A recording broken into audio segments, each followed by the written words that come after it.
King and queens, I hope everybody is doing good, doing great, taking care of your health, staying to yourself, man. Make sure you hit the like button, make sure you hit the hype button, pop your issue in the comment section. I will be checking. Keep it respectful, no disrespect. And remember, a slow grind is better than no grind. As y'all can see by the title and by the thumbnail, what we got going on. We got a video by XO Speaks.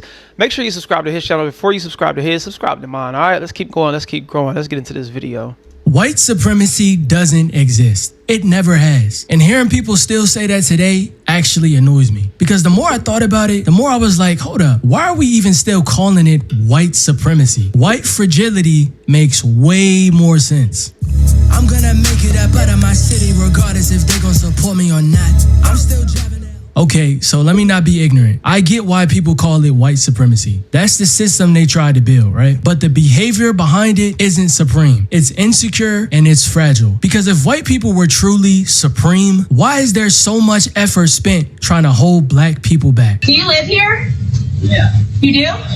Papa. I don't believe that.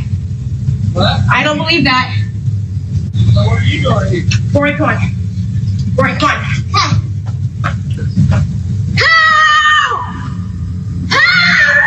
Wait, hold on, wait. So instead of asking the guy, which I don't know why you don't believe that he lives there. So instead of you asking him, oh, which house do you live in then? If you're that suspicious and you want to be that nosy, which I just don't get it. Just mind your business. The man can't look too knocking hood on. He walking up to your door or he just circling around. Okay, cool. It may look suspicious. That's fine. But if somebody is walking, you can kind of, I mean, based off of their appearance, how they dress, whatever the case may be, you'll probably be able to tell. Like, but at the same time, I'm gonna mind my business. I'm gonna pay attention to him. And if I'm such in fear or I'm scared, I'm gonna go in the crib and I'm gonna look through the window. I'm gonna open the blinds and discreetly look out of the window and be like, now, I done seen this person walk past about 4 or 5 times. What they don't look like they jogging or working out or pacing themselves. They're not looking at their watch, or maybe they look, you know what I'm saying? Like, you'll be able to tell. Versus a person that's looking suspicious. He's stopping in people's yard, looking at like, you know when a person is suspicious or not. But you didn't even think to ask, like, oh, hey, I live here. You're new in the neighborhood, or like somehow, some way formulate a better situation for you to be able to like ask the question of, hey, I didn't know you lived in this neighborhood, or are you new to the neighborhood? I've never seen you before, or hey, what house do you live in? Or I don't know, some way. But just to do this, walk and then scream, and now you got your babies with you. Did someone come here? That was my wife. She got Who chased her?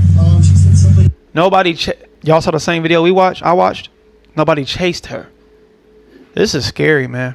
So this dog. Gray truck, and he came around the corner, and I was in the street, and so I come up and I my kids, and so I'm like gonna pretend that I'm coming home, and so I pull up and I start walking to your back gate. Wait, she was in. Ma'am, you're in somebody else's yard. So the lady right here with this, like a long sleeve white shirt or a crew neck or something. The other lady was standing on her porch asking her husband, does he live in the ma'am, you're on somebody else's porch. And he stops here and he goes, "Are you looking for someone?" And I said, because you're standing I'm not gonna keep stopping this. I'm "No." sorry. And then he sat here, and I was like, "I need to get in." Well, that's my husband. That's why he lives here. Yeah. He lives here. So he came in and he said there's a lady screaming. And I'm like, that's... Please don't let it be because he got locks. Look at how this man doesn't look. He looks threatening because he has locks, ma'am. He pulled up in his driveway. You were standing on his porch. Come on, man. I don't care if you white or black. Y'all can't justify this, man. We not going to even do that. Like, we got to stop with the extras. If I'm standing on somebody's porch, whether they Mexican, black, white, Hispanic, Filipino, Asian, whatever, I'm out of pocket asking them, do they live in a neighborhood? And I'm standing on their porch. What? Come on, man. If that was me, I would have let her finish everything she had to say. Let's see how many lies you gonna tell, because this camera is definitely gonna show. Seriously, think about that for a second. If somebody genuinely believes that they're above everybody else, Why all of the restrictions? Why all the barriers? Why all of the laws? Why spend so much time making sure that another group stays beneath you? Confidence doesn't show up like that. Now watch how this plays out. Yes, ma'am, I actually do. Where do you live? It doesn't matter. Why are you have your coming? license plate. That's fine. Don't come through taking pictures of I am going tags. to take That's fine. pictures because this is my neighborhood, No, and it's I not. want to know who. This is I will not call your the night. police Okay, right now. you can call them. Okay, Call I them. will. I Call don't want them. you parking here anymore. That, Maybe that- you're this is doing a not your drug deal. neighborhood. This is not your neighborhood. It is my neighborhood. No, it's not. Do you own here? Do you? I do. You do. I'm calling the police. Okay, that's fine. Call them. Let me see your I phone want to real know who quick. you are. If somebody knows they can win a fight, they're not spending the whole time making sure the other person's hands are tied behind their back. Because if you're really that much better, why are you worried? Why do you need the advantage? And that's the part that never gets explained. If somebody is truly superior, why does everything need help? People who actually feel secure don't move like that. They're not constantly looking over their shoulder, worried that somebody might catch up. Secure people don't spend all day trying to make sure everyone else stays down. She is on the phone with 911 right now. I'm rude and he's just threatening me Look. right now. Look at it. She said I just threatened her. What threat? What threat did I make towards you? I'm Elizabeth. What threat did I make towards you, ma'am? Huh? This is crazy. I've never. Show me. I already knew. I already knew what it was when I first got here, though. He or she is 1 minute later trying to sound distressed so the police can come quicker.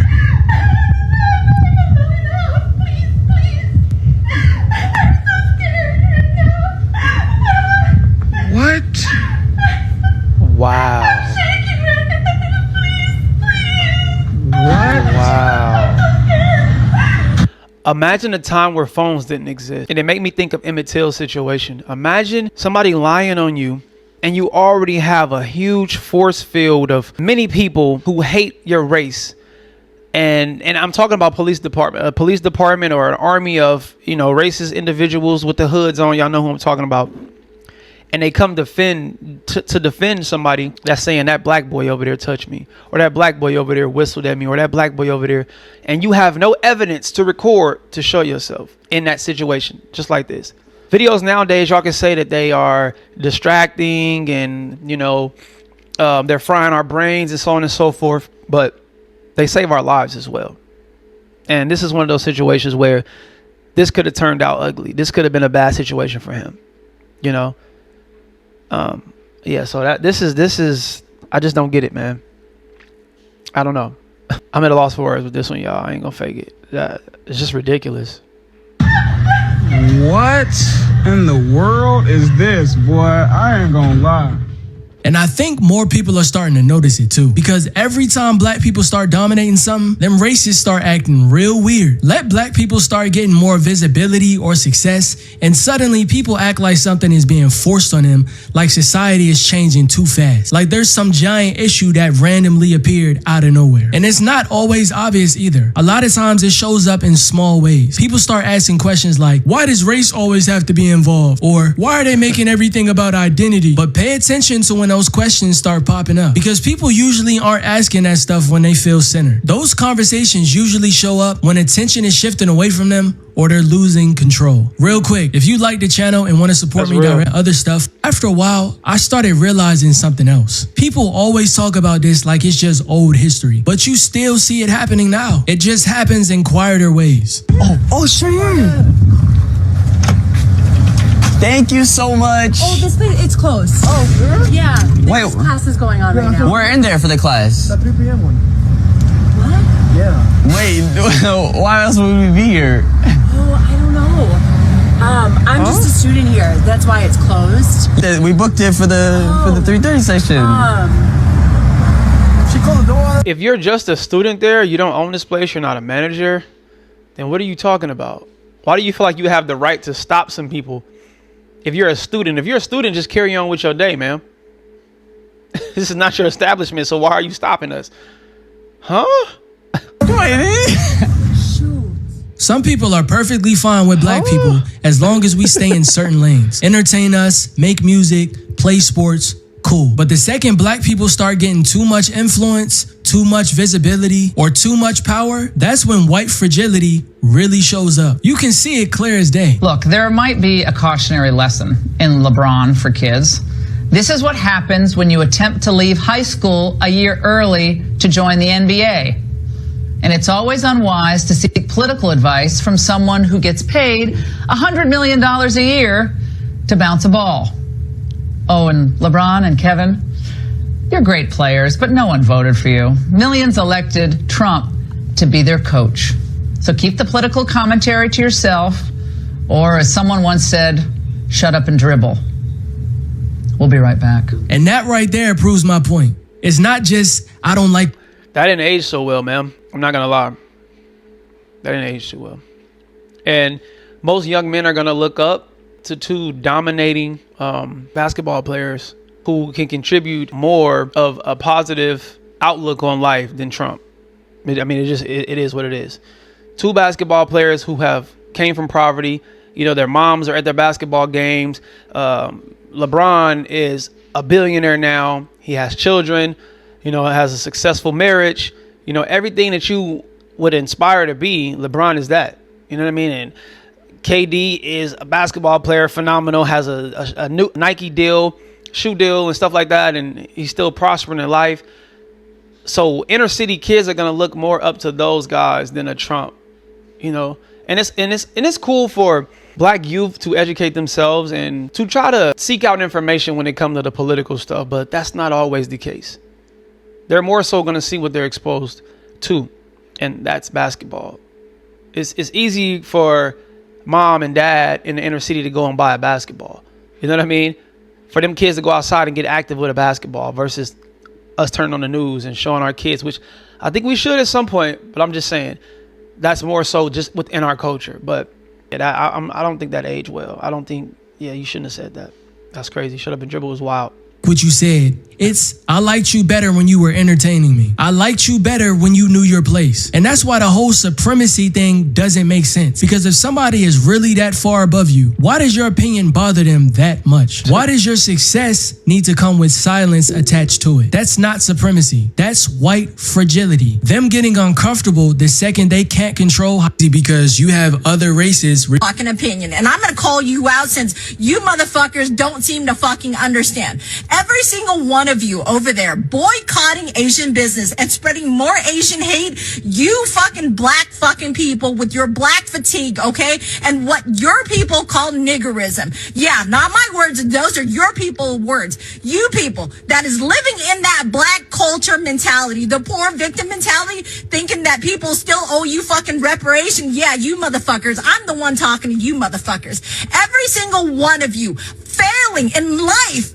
And then you want to blame everybody else. You see this whole Cyrus case and Mr. Chow? None of this would have happened if you motherfuckers raised your fucking kids right. That fucking little boy witnessed some of his business trying to steal fucking water, okay? Now, I might not agree with Mr. Chow chasing the fucking boy and shooting him fucking in Timbuktu, okay, wherever the fuck he was. But here's the crazy part. If you had disciplined your fucking boy right, he wouldn't be someone's store. See, I think y'all got to work on y'all takes, man. That racism just be bleeding out of y'all. Y'all hatred for black people is just, it's wild to me.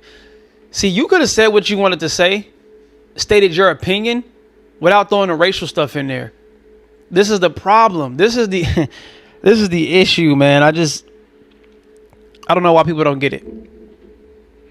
You people, y'all, all of you, ma'am, somebody lost a child. No matter what his upbringing was, a life was taken. And the way it was taken is why people are furious.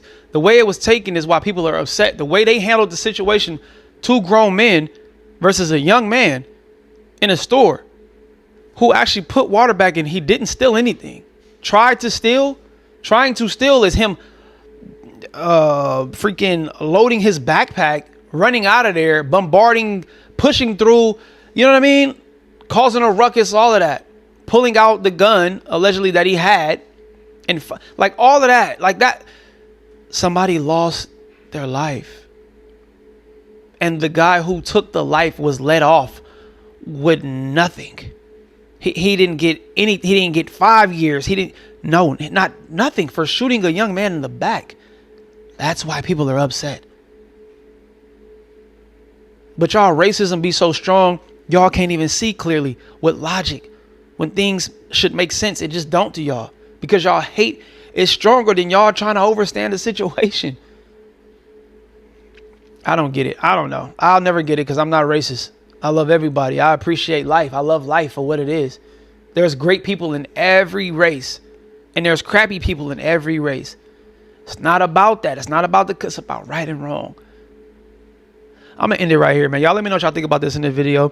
Love, peace, and prosperity. Hello, goodbye. Talk to me. Do not get let me. We elevate until we hit our head. We bleed. Yes, spread love, not hate. I'll see y'all when I see y'all. Be great. Go on.